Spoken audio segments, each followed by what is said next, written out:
Hello everyone! Ay, oho, sa nakikita nyo nga ho, welcome back ulit sa ating channel, mga kapotol. Ay, kung nakikita nyo nga ho dyan, na may ginagawa nga ho na anik-anik si Saltek. Gayon nga na sabi ko ay Sunday na naman, kailangan may magawa na naman kami vlog for today's video. Ay, kung kahapon ay ako yung nagpanday, ngayong Sunday, ngayon siya naman. Taya iyar. Oo, hindi ho talaga ako mapakalidini sa bahay. Gayon nga na meron pa ditong natitira na yung ano, alam niyo ba yung halimbawa nagpatsinso ka ng mga mangga na natumba, gayon na sa kabilang likod ng bahay namin magpapatayo kasi yung ate ko. Ay, mayaman! Kaya yung recycle na yan na ginawa namin or ginamit lang namin talaga yung pinagtapyasan ng mangga, yung alam nyo yung balat, medyo makapal-kapal, ganon. Yun, kinuha namin yun, sayang naman kasi kung hindi gagamitin. Yun, pero yung totoo, wala ho talaga kaming pambili ng ng lagyanan ng mga anik-anik dinis sa sala namin. Hoy! Ayun, pinagawa ko nga sa kanya ng pinaka-divider namin. Divider? Kahit mukhang lamesa. Pinakalagyanan ng TV. Wow! Sana huy, wala. Kailangan nating mag-ipon ng isang buwan bago tayo makabili ng TV. Pangarap ko lang yun dati, pero pangarapin muna natin ngayon. Pero dahil nga wala tayong pera at wala tayong ka-budget, gumawa na lang talaga tayo ng paraan para magkaroon tayo ng pinakalamesa o divider dito sa yung mga lagyanan ng mga teddy bear, anik-anik, yun, yung mga ganong dito sa ating loob ng sala. Para naman hindi masyadong boring na pagpasok mo, nakikita mo upuan agad, tapos halaman agad. Siyempre nag-utay-utay pala ang kami, kaya ganun talaga yung makikita mo. Ganon! At dahil hindi nga kami makontento sa isa't isa, ay ganito na nga yung nangyari. Iyan, pinako-pako niya na nga dyan. Tapos yung ginamit lang talaga namin na kahoy dyan ay yung mga tanag o mambog nga ho kung tawagin. Doon pa na nakukuha sa taas ng kabundukan. Hindi ka kasi makakakuha ng straight na tanag na kahoy kapag hindi mo talaga kukunin doon sa kataas-taasan ng bundok. Hindi abot lang yun, mga kapotol. Kaya wag nyo nang tanungin sa akin. Ay! Ay, salamat.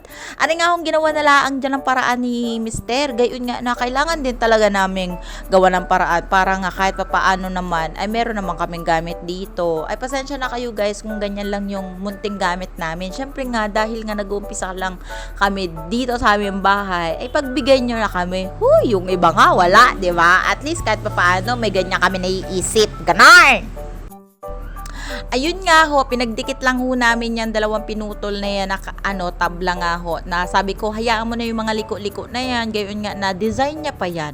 Maganda na yan mamaya kapag halimbawa or bukas na mabilihan ko siya ng pintura.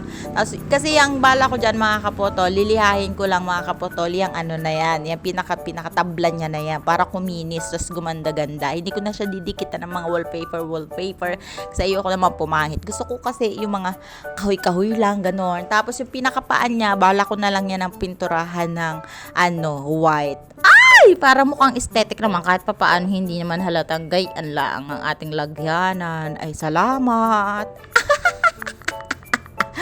Di talaga kami papayag, hindi talaga kami mapapakali na wala talaga kaming gagawin kapag Saturday at Sunday. Ganon! Hindi talaga mapapakali si kapotol nyo. Talagang gigiligigin talaga ang mga anik-anik sa buhay. Kung hindi naman, kasi ngayon lang talaga ako nagpahinga. Yung Saturday at Sunday, sabi ko nga kay Mister, hindi mo na ako magluluto ng taro chips. Gayon nga na may mga pinapaubos pa kami. Pahinga ko naman kahit Sabado lang at Saturday. Ay, Sabado lang at Sunday. Hoy, ano daw?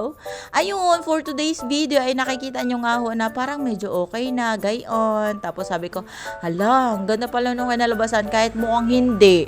Uy, kahit mukhang hindi naman maganda sa paningin nyo yan. Ay, pasensya na ho, baka naman sabihin na naman ng basher ay walang pambili si kapotol lang kaya. Wala ho talaga kaming pambili, kaya kailangan namin mag-anik-anik ng ganyang klase. Huwag kayong reklamador. Hindi kayo nakakatuwa. Tapos alam niyo yung masarap sa pakiramdam na kahit sobrang simple lang yung gamit namin dito sa loob ng bahay, lahat yun pinaghihirapan namin. Kahit sobrang ngarag, kahit sobrang sabi ng iba, ay bakit hindi ka na lang nag-order sa Shopee, gayon, ng rock organizer. Rock organizer! organizer. Ay, wala nga pambili. Ay, uunahin muna natin yung mga importante din sa bahay bago nga natin unahin yung mga ganon. Kapag kaya pa naman ng paraan, gawa ng paraan ay for the go. Ay, salamat. Oho, syempre, di ba? Alam ko namang hindi mo gagawa ng paraan yung mga anik-anik natin sa buhay kung meron ka namang materyales. Diyan nga ho, sa punto na yan, na inis sa akin si Saltik na parang bang gusto niya na ako yung pako, na parang gusto niya na ako yung pukpukin niya dyan sa lamesa. Yung alam mo yung sabi ko, hala, bakit tabingi? Hala, hindi pantay, B. Yung parang sabi niya, galit na siya sa akin kasi marunong ka pa sa akin. Ikaw nang gumawa. O, diba? Ay, sana ikaw nang pukpok. Tapos, for the silip-silip kami dyan. At for today's video, at yun na nga. O, diba? Meron na akong isang rack organizer dyan sa gilid na mga lagyan-lagyan ng mga trope-trope. Tapos, mga anik-anik na. Basta, pwede natin pagandahin niya. Tapos, ayan na yung ending. Medyo makalat nga lang dito sa bahay kasi nga magwawalis pa ako mamaya pagkatapos ng video. For today's video ay hanggang dito na lang ang aking munting vlog. At salamat sa inyong panunood at huwag niyong kalimutang i-follow ang inyong lingkod na si Kaputol. Baka hindi pa kayo nakakilala kay Kaputol ay ako lang to. Kumalma kayo guys, putol-putol lang itong makikita nyo din eh. Ay!